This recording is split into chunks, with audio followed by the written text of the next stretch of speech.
Cinema உலகில் ரசிகர்களை எப்போதும் ஆச்சரியப்படுத்தும் இயக்குனர் சுந்தர் சி இப்போது ஒரு புதிய கூட்டணிக்காக தயாராகிட்டு வராரு. நகைச்சுவையும் மாஸ் எலமெண்ட்டையும் கலந்த கதை சொல்லும் அவரின் ஸ்டைல் ரசிகர்களிடையே பெரும் எதிர்பார்ப்பை ஏற்படுத்தியிருக்கு. இப்போது அவர் சூப்பர் ஸ்டார் ரஜினிகாந்தோடு இணைந்து பணியாற்றும் வாய்ப்பு உறுதியாயிருக்கு. இதனால் சமூக வலைதளங்களில் சுந்தர் சி ரஜினி கூட்டணி குறித்து பரபரப்பு அதிகரிச்சிருக்கு. சுந்தர் சி இயக்கத்தில் நடிகர் விஷால் நடிக்கும் புதிய படம் தற்போது முன்னேற்பாடுகளில் இருக்குது. தமன்னா அண்ட் காயத்ரி லேரா முக்கிய கதாபாத்திரத்தில் நடிக்க உள்ளதா தகவல்கள் வெளியாயிருக்கு. படத்தின் ப்ரமோஷன் ஷூட் ஏற்கனவே நிறைவடைந்திருக்கு. அடுத்த மாதம் முழுவீச்சில் படப்பிடிப்பு தொடங்க இருக்கு. தொழில்நுட்ப அணியின் பணி முழுவீச்சில் நடைபெற்று வருது. விஷால் தற்போது தனது கெரியரில் மாஸ் ஆக்ஷன் பாத்திரங்களோடு மீண்டும் ரீஎன்ட்ரி செய்ய நினைக்கிறாரு. சுந்தர் சி அவரை ஒரு ரேகர் ஹீரோவா வடிவமைத்துள்ளதா கூறப்படுகிறது. இந்த படம் சம்மர் 2026 திரையரங்குகளை வெளியாகும் வகையில் ரிலீஸ் டார்கெட் ஃபிக்ஸ் செய்யப்பட்டிருக்கு.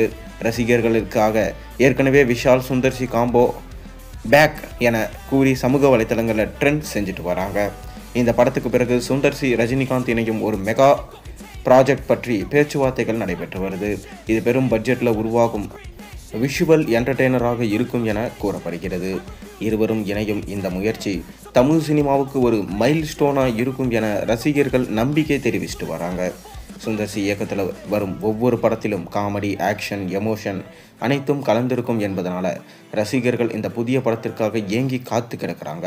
ஸ்டோரி லோடிங் என குறிப்பிட்ட இந்த அப்டேட் தற்போது சினிமா வட்டாரத்தில் வைரலாகிட்டு வருது. இது நிச்சயம் 2026 ஆண்டின் மிக பெரும் வரவேற்பு பெறும் பிக் பாஸ் லெவல் ப்ராஜெக்ட் ஆக இருக்கும் என எதிர்பார்க்கப்படுகிறது. அருணாச்சலம் படத்தின் கதையை தழுவி இருக்கலாம், 2ஆம் பாகமாக கூட இருக்கலாம் என கோலிவுட் வட்டாரத்தில் சொல்லப்படுகிறது. ஆனாலும் இது புதிய கதை என்றும் ரஜினிக்காக முழுக்க ஆக்ஷன், சென்டிமெண்ட், காமெடி கலந்த ஒரு எமோஷ்னல் ட்ராமாவாக சுந்தர் சி இந்த படத்தை பிளான் பண்ணியிருக்காரு. நீங்கள் பழைய ரஜினியை மிஸ் பண்ணீங்களா? கண்டிப்பாக சுந்தர் சி எடுக்க போகிற படத்தின் மூலமாக பழைய ரஜினியை கம்பேக் கொடுப்பாரு என எதிர்பார்க்கப்படுது. கண்டிப்பாக இந்த முறை 1000 கோடியெல்லாம் வருமா என்பது தெரியாது. ஆனால் கண்டிப்பாக முழு திருப்தியோட ரஜினி படத்தை பார்ப்பீங்க அப்படின்றது மட்டும் நிச்சயமாக நம்மளால் சொல்ல முடியும். நீங்கள் சுந்தர் சி ரஜினி படத்தை எந்தளவுக்கு வெயிட் பண்ணுறீங்க? மறக்காமல் கீழே கமெண்ட்டில் சொல்லுங்கள். மேலும் சேனலில் போடுற ஒரு வீடியோஸும் பிடிச்சிருந்தா மறக்காமல் சேனலுக்கு சப்ஸ்கிரைப் பண்ணுங்கள், லைக் பண்ணுங்கள், பெல் ஐக்கனை ப்ரெஸ் பண்ணுங்கள். அப்போ தான் நான் போடுற வீடியோஸ் எல்லாம் உங்களுக்கு நோட்டிஃபிகேஷனாக வந்து சேரும்.